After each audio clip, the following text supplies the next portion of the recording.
देखिए लिखा है कि France abolishes monarchy and become a republic. किस तरीके से फ्रांस क्या है, मोनार्ची सिस्टम का मतलब राजशाही का उन्मूलन करता है और नए गणतंत्र का इस्टेब्लिशमेंट करता है, उसके विषय हम लोग बात करेंगे। तो देखिए लिखा है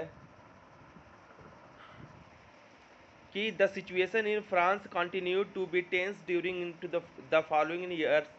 मतलब आने वाले समय में फ्रांस की स्थिति और तनावपूर्ण हो गया। Aldous Louis 16 had signed the constitution, he entered into a secret negotiation with king of प्रसिया। हालांकि जो राजा साहब थे उन्होंने क्या किया कि फ्रेंच कॉन्स्टिट्यूशन पर साइन तो कर दिया एक तरफ, और दूसरी तरफ क्या कर रहे थे, वह प्रशिया के राजा से गुप्त वार्ता कर रहे थे। उसमें क्या कर रहे थे, rulers of the neighbouring countries too were worried by the development in France and made plans to send troops to put down the events and had been taking place there since summer of 1789। और भाई जो आसपास के पड़ोसी राजा थे, जो पड़ोसी country थे, फ्रांस के इस ग्रोथ से, इस डेवलपमेंट से थोड़ा भयभीत थे, और ये लोगों ने प्लान किया कि समर 1789 तक फ्रांस में अपनी सिपाहियों को भेज करके विद्रोह करा दे, लड़ाई झगड़ा करा दे। बिफोर दिस कुड हैपन, ऐसा होता उससे पहले ही, the national assembly voted in April 1792 and declared war against Prussia and Austria. ऐसा होता इसके पहले ही जो नेशनल असेंबली ने अप्रैल 1792 में चुनाव किया और खुद ही क्या किया, अपने सिपाहियों को बोल दिया आक्रमण करने के लिए। हमने बताया ना कि एक तरफ राजा जो लुई 16 थे कॉन्स्टिट्यूशन पर साइन कर दिए, दूसरी तरफ फ्रांस और बेसिकली प्रसिया के राजा से सहयोग मांग रहे थे, गुप्त वार्ता कर रहे थे कि अरे यार तुम लोग भाई साथ देते तो जाके हम लोग काम कर लेते अपना, जो है कि इनको क्या है कि जो हमारे यहाँ नेशनल असेंबली सब चुनाव करके नाटकबाजी कर रहे हैं उनको हराते। इससे पहले ही नेशनल असेंबली ने क्या किया, अपना वोटिंग किया और अप्रैल 1792 में क्या किया, प्रसिया और ऑस्ट्रिया के खिलाफ वार डिक्लेयर कर दिया। आगे देखते हैं, लिखा thousands of volunteers throughout sorry thousands of volunteers throng from the provinces to join the army. और हजारों वॉलेंटियर्स का मतलब स्वयं सेवी लोग जो अपने इच्छा से सेवा देना चाहते थे, ये लोग गांवों से आके आर्मी को ज्वाइन किए। किसको, फ्रांस आर्मी, नेशनल असेंबली को। They saw this as a war of people against the king and aristocrats all over the Europe. ये जो गांव से लोग आए थे, इनका ये मानना था कि ये हमारी लड़ाई नहीं है, यह अमीरों के खिलाफ, माने जो है अरिस्टोक्रेट्स है उनके खिलाफ, और राजा के खिलाफ एक गरीबों की लड़ाई है। Among the patriotic songs they sang was the Merciless, composed by the poet Rosette de Lisle। तो अब देखिए, चूंकि जब युद्ध शुरू हो गया था तो उन्होंने अंदर देशभक्ति की भावना भी जागृत हुई। और देशभक्ति की भावना की जागृत किस तरीके से हुई, जो पोएट थे रोजेट डी लाइल, उनके द्वारा लिखित मर्सिलेस है। Volunteers from merciless as they marched into the Paris and so got its name। Merciless ये था कि जब मर्सिलेस जगह का नाम है, वहाँ से लोग पेरिस की तरफ कूच करना शुरू किए, तो यही मर्सिले गाना वो लोग जो क्रांतिकारी थे गाना शुरू कर दिए। The Marseillaise the Marseillaise is now the national anthem of France. और अभी क्या है, फ्रांस का जो नेशनल एंथम है वो भी मर्सिले ही है। The revolutionary was brought losses and economy difficulties to the people. हालांकि जो रिवोल्यूशनरीज थे, क्रांतिकारी थे, उनके लिए बहुत कठिनाई का दौर आ गया था, भाई इकोनॉमिक डिफ़िकल्टीज आ गई थी लोगों के लिए। While the men were away fighting at the front, women were left to crop with the task of earning and living and looking after their families. वही दूसरी तरफ क्या था, बच्चों देखिए स्थिति ये था कि बेचारे आदमी सीमा पर लड़ाई कर रहे थे, और औरतें क्या कर रही थी, घर में खाना बना रही थी, खेती की देखभाल कर रही थी, घर में जो लोग थे बड़े बूढ़े बच्चे उनका देख रेख अपना कर रही थी। ठीक है, पूरे परिवार का देख रेख औरतों के हाथ में आ गया था। Last section of the populations were convinced that the revolution had to be carried further, as the Constitution of 1791 gave political rights only to the richer sections of society।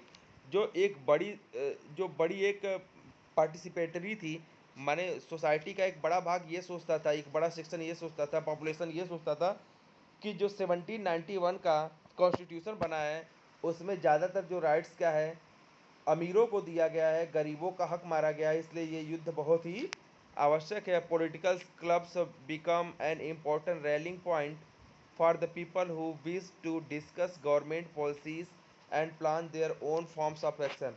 वही अब इसी के साथ साथ क्या है, बहुत सारे पॉलिटिकल क्लब्स बनना शुरू किए। पॉलिटिकल क्लब्स बनते थे तो लोग अपनी बातें एक दूसरे से क्या है डिस्कस करते थे, अपने कि किस तरीके के कॉन्स्टिट्यूशंस होने थे, किस तरीके के रूल्स एंड रेगुलेशंस होना चाहिए।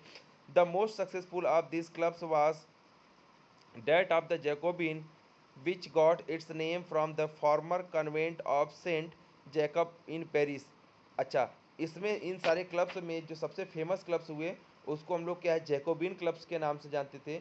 और जैकोबिन क्लब्स का नाम जैकोबिन कैसे पड़ा, जो पूर्व कॉन्वेंट थे जिनका नाम था सेंट जैकब पेरिस में, उनके नाम की वजह से क्या हुआ कि इन क्लब्स का नाम जैकब्स पड़ा। Who had been active throughout this period, और इस दौरान कौन सबसे ज़्यादा एक्टिव था, फॉर्म देयर ओन क्लब्स, जिसने अपना क्लब बनाया। Section 4 of this chapter will tell you more about their activities and demands. Section 4 में हम लोग पढ़ेंगे कि कौन किनके क्लब्स सबसे ज़्यादा फेमस थे, कौन सबसे बेहतर काम करते थे। ये सेक्शन 4 इस चैप्टर का हमें बताएगा। आगे देखते हैं। The members of Jacobin clubs belong mainly to the less prosperous section of the society. जो लोग बेसिकली ये जो जैकोबिन क्लब से बिलोंग करते थे बच्चों, वो सोसाइटी के क्या है कि जो कम संपन्न लोग थे, थोड़े अमीर लोग थे, उन उन जगहों से बिलोंग करते थे, उन परिवारों से बिलोंग करते थे। They included small shopkeepers, artisans such as shoemaker, pastry cooks, watchmaker, printers, as well as servants and daily wages worker।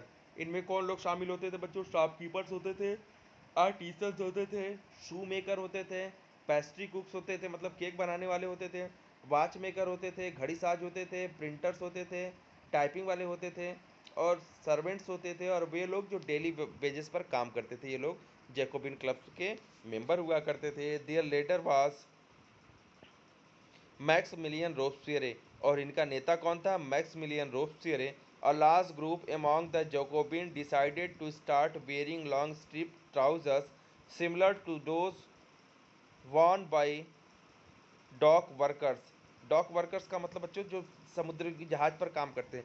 तो अब देखिए क्या होता है, ये लोग जो जैकोबिन क्लब्स के ज़्यादातर लोग थे, इन्होंने डिसाइड किया कि अब ये लोग लॉन्ग स्ट्रिप का मतलब एक लंबी लंबी बाही वाला पजामा पहनेंगे, जो जैसे कि डॉक वर्कर्स पहनते थे।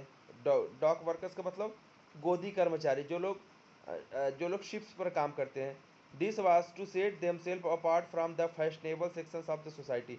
ये इसलिए ऐसा पहनना चाहते थे कि जो सोसाइटी का एक फैशनेबल जो तबका था, जो एक फैशनेबल ग्रुप था, स्पेशली नोबल्स उनसे अपने आप को अलग करने के लिए इस तरीके का पहनते थे। हु वर नी ब्रीचेस, और ये लोग क्या पहनते थे, नी ब्रीचेस पहनते थे, जो घुटने तक का पैंट पहनते थे। कौन लोग, जो है कि नोबल्स लोग। इससे अपने आप को अलग करने के लिए ये लोग ऐसा इस तरीके का देखिए ये ये पहनते थे, रंगीन कपड़ा पूरा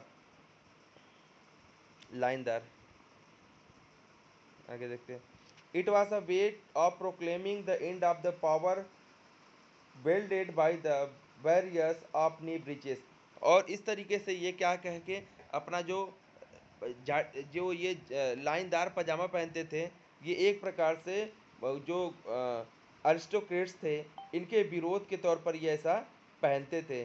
दिस जैकोबियंस कब came to be known as the sans culottes. इन जैकोबिन क्लब्स को क्या कहते हैं, सान कुलात बोला जाता था। Literally meaning those without knee breeches, जिसका मतलब होता है विदाउट नी ब्रीचेस।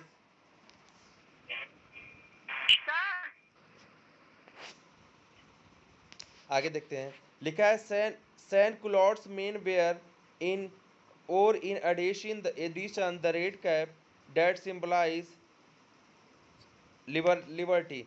वही जो सैन क्लॉड्स थे, सैन क्लॉड्स मतलब जैकोबिन क्लब्स के लोग, उसमें आदमी क्या करते थे, अपने साथ रेड टोपी भी लगाते थे। Women however not allowed to do so, और औरतों को इस तरीके का टोपी पहनने की ज़रूरत नहीं थी, अलाउ नहीं था। In the summer of 1792 the Jacobian planned an instruction of a large number of Persian who were angered by the short supplies and high price of food।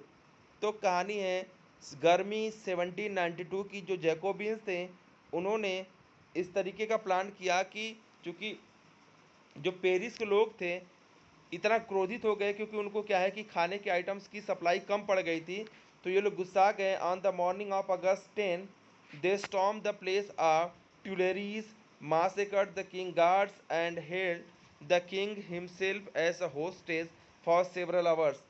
तब चूंकि महंगाई से तृप्त होकर ये लोग परेशान होके ये लोग राजा के महल में अटैक कर देते और राजा के जो गार्ड थे सबको मार देते। और जो ये राजा का महल कहाँ था, ट्यूलरीज में, ठीक है।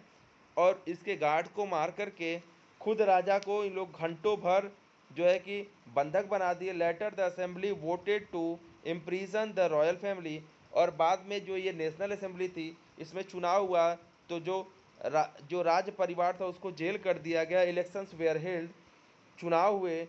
From now on the male of 21 year and above regardless of wealth got the right to vote. अब क्या हुआ, दोबारा जो चुनाव हुआ तो उसमें 21 वर्ष का या 21 वर्ष से ऊपर वो हर एक व्यक्ति वोट दे सकते थे, चाहे जिनके पास पैसे हो चाहे ना हो। इसके पहले क्या था, वही लोग वोट देते थे जो कम से कम 3 दिन का अपना मजदूरी टैक्स में दिए होते थे। The newly elected assembly was called the convention.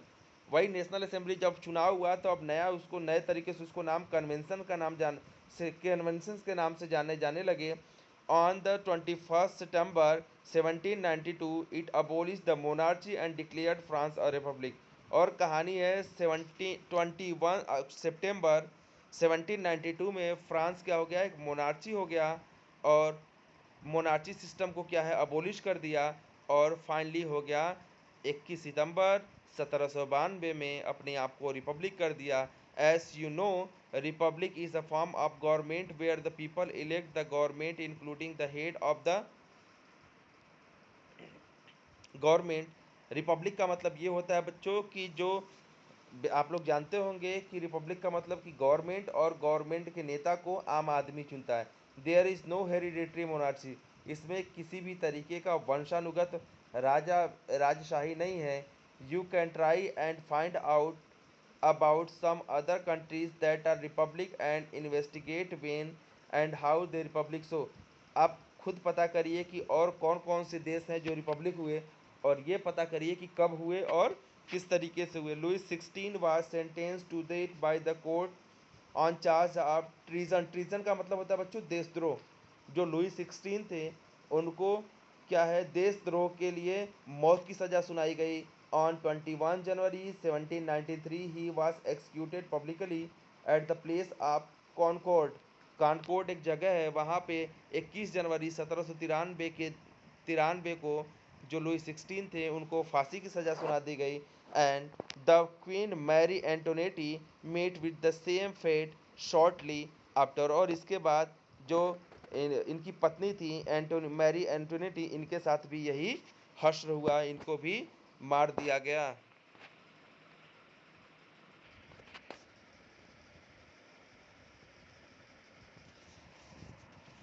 देखिए लिखा है the the reign of terror. मतलब राइन मतलब होता है बच्चों शासन, राज, माने डर का राज्य, जो जो आतंक का राज्य था उसके विषय हम लोग बात करेंगे। लिखा है the period from 1793 to 1794 is referred as the reign of terror. जो 1793 से 1794 का जो समय था वो वास्तव में बच्चों बहुत ही आतंक का समय था। रोस्पियरे फॉलोड अ पॉलिसी ऑफ सब सेवरे कंट्रोल एंड पनिशमेंट। जो रॉब्सपियरे थे, मैक्स मिलन रॉब्सपियरे, उन्होंने दंड की इतनी कठिन जो है कि व्यवस्था कर दी थी कि लोग बहुत डरे और घबराए हुए थे। All those whom he saw as being enemies of the republic, मतलब वे हर एक आदमी जो क्या है रिपब्लिक, रिपब्लिक का मतलब ये होता है बच्चों कि जो कॉन्स्टिट्यूशंस का दुश्मन है उसे ये लोग रोबेस्पियर सीधे पनिशमेंट देते थे। Ex nobles and clergies, members of other political parties, even members of own party who did not agree with his method were arrested, imprisoned and then tried by a revolutionary tribunal।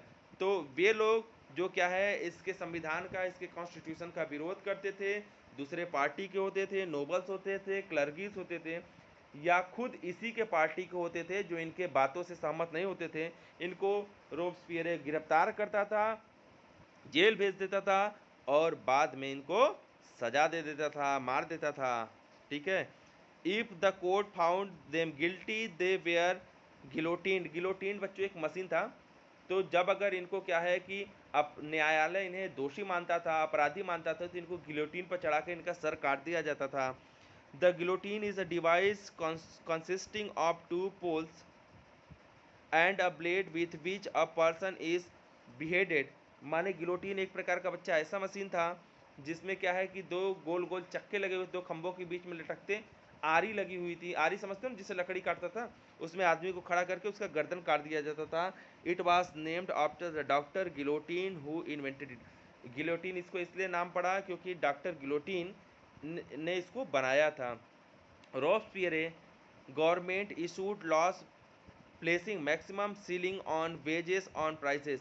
तो जो Robespierre का सरकार था उन्होंने मजदूरी और कीमतों की अधिकतम सीमा भी तय कर दी कि इससे ज़्यादा में चीज़ें नहीं बेची जा सकती या इससे कम में बेची नहीं जा सकती। Meat and bread were ration. Meat और जो है ब्रेड है ये राशन की दुकानों पर मिलना शुरू हुए। Peasants were force to transport their grain to the cities and sell it and prices fixed by the government. जो बेचारे गांव के किसान थे उनको ये मजबूर किया गया कि तुम अपनी उगाई हुई जो है कि चीज़ों को शहरों में सरकार द्वारा तय कीमत पर ही बेचोगे, अपने मर्जी से कीमत नहीं लगाओगे। The use of more expensive white floor was forbidden. माने जो महंगे सफ़ेद आटा होते थे अब उसका इस्तेमाल रोक दिया गया। All citizens were required to eat a पेन डिग्लिटी। पेन डिग्लिटी का मतलब होता है बच्चों इक्वलिटी ब्रेड। तो कहने का मतलब ये था कि जो आज जो सारे जनता थे वो क्या है पेन डिग्लिटी मतलब इक्वलिटी ब्रेड खाते थे, जिसको हम लोग कहते हैं समता रोटी।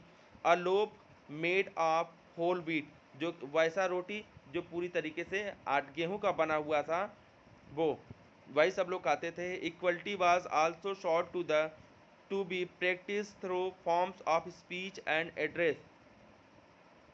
तो वास्तव में कहने का मतलब ये है कि जो बोलचाल और संबोधन में भी बराबरी का आचार विचार जो है कि लिखा है ना कि देखिए प्रैक्टिस थ्रो, जो इक्वलिटी मतलब समता या बराबरी, इस तरीके से आमतौर के बोलचाल और भाषण में भी प्रयोग होने लगा। इंस्टीड ऑफ ट्रेडिशनल मानसूर, जो लोग वास्तव में जो परंपरागत शब्द था जिसको बोलते थे मानसूर, मानसूर मतलब सर, एंड मैडम मतलब madam, all French man and women were henceforth सिटोइन एंड सिटोइनी। माने अब इनको सर और मैडम न कह के नागरिक और मतलब सिटोइन और सिटोइनी कहना शुरू कर दिया गया। मतलब कि इससे बराबरी सबके अंदर, कोई आदमी कोई औरत नहीं है, सब नागरिक हैं, इस तरीके के बराबरी लाया गया। Churches were shut down and their buildings converted into the barracks and offices. जो चर्च वगैरह था वो सब कुछ क्या कर दिया गया, बंद कर दिया गया, और इसका इस्तेमाल क्या है जो है कि जेल और जो है ऑफिसेस के लिए किया जाना शुरू किया। Robespierre pursued his policy so relentlessly that even his supporters began to demand moderation. मतलब आप ये सोचिए रॉबेस्पियर ने अपनी नीतियों को, अपनी पॉलिसीज़ को इतनी सख्ती से लागू किया कि उनके ही समर्थक इससे त्राही त्राही करने लगे, बेचारे डरने लगे कि अभी भाई इसमें थोड़ा बदलाव करिए। Finally he was convicted by the court in July 1794, arrested and on the next day sent to the guillotine. और वास्तव में एक घटना की वजह से जुलाई 1794 में जो कोर्ट था इसे ही दोषी ठहराया और इसको गिरफ्तार करके अगले दिन गिलोटिन पर चढ़ा दिया गया।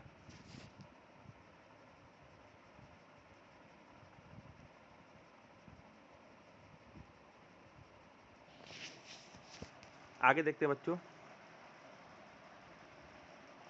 ये है अ डायरेक्टरी रूल्स फ्रांस। मतलब फ्रांस में डायरेक्टरी रोल किस तरीके का था, मतलब डायरेक्टरी शासन था उसके लिए।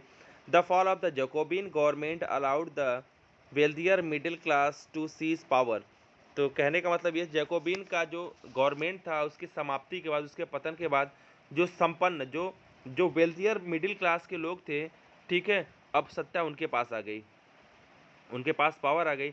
अ new constitution was introduce which denied the vote to non property section of society. एक नया कॉन्स्टिट्यूशन बनाया गया, एक नया कॉन्स्टिट्यूशन का जो शुरुआत हुआ, जिसमें ये कि जिनके पास संपत्ति नहीं थी अब वो वोट नहीं दे पाएंगे, माने पुराने ढर्रे पर चलना शुरू हो गया।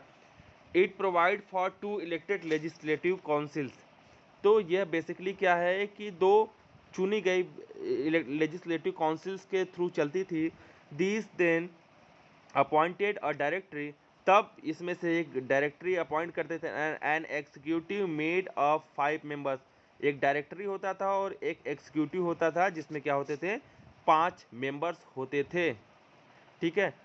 लिखा है this was meant as a safeguard against the concentrations of power in one man executive as under the Jacobian clubs. ऐसा इसलिए हुआ था कि कभी भी पावर किसी एक आदमी के हाथ में न हो, इसलिए इस तरीके का काम शुरू किया गया। However, directors often clashed with the legislative councils who then sought to dismiss them। और अक्सर लेकिन जो डायरेक्टर्स होते थे उसमें और लेजिस्लेटिव काउंसिल्स में झगड़ा होता रहता था, और बाद में क्या करते थे, परिषद उन्हें बर्खास्त करने की कोशिश भी करती थी। मतलब जो लेजिस्लेटिव काउंसिल थी, डायरेक्टरीज को बर्खास्त की ख़त्म करने का प्रयास भी करती थी। The political instability of directory popped the way of rise of a military dictator Napoleon Bonaparte. और कहने का मतलब इस तरीके का जो डायरेक्टरी पॉलिटिकल इनस्टेबिलिटी थी, अस्थिरता थी, उसने जो है कि आर्मी डिक्टेटर, मतलब मिलिट्री डिक्टेटर का मतलब होता है सैनिक तानाशाह नेपोलियन बोनापार्ट को उदय का रास्ता ही साफ कर दिया। इसके बाद से ही नेपोलियन बोनापार्ट सत्ता में आए। लिखा है through all these changes in the form of government the ideals of freedom of equality before the law and fraternity remained inspiring ideals that motivate political movement in France and the rest Europe during the following centuries। तो कहने का मतलब ये है कि government के इन स्वरूपों ने, ये जो चेंजेस हुए थे, इन परिवर्तन के दौरान स्वतंत्रता, ला के समान, सबकी समानता, बंधुत्व प्रेरक आदर्श बने रहे। मतलब कि सब लोग क्या है, फ्रेटर्निटी का मतलब भाईचारा। कहने का मतलब ये है इन बदलावों में क्या है, स्वतंत्रता जो है कि विधि मतलब होता है लॉ के समान सब कोई बराबर रहेगा। फ्रेटर्निटी मतलब सभी लोग भाईचारे की भावना को जगा के रखना। इन सारे जो बेसिकली ये मूल्य थे, मूल्य का मतलब ये सारे जो कैरेक्टर्स थे, आने वाले समय में न सिर्फ फ्रांस बल्कि पूरे यूरोप के राजनीतिक आंदोलन को क्या है, प्रेरित किया। कौन कौन चीज़ें, फ्रीडम, मतलब जो जो स्वतंत्रता का विचार था, भाईचारे की विचार थी, लॉ के सामने सब कोई बराबर हो, इस तरीके की जो भावना थी, केवल फ्रांस के लिए नहीं, पूरे यूरोप के जो है राजनीति का के लिए ये बहुत ही प्रेरक चीज़ें थी। इस तरीके से बच्चों ये डायरेक्टरी शासन भी समाप्त होता है। तो आज के लिए इतना ही, धन्यवाद।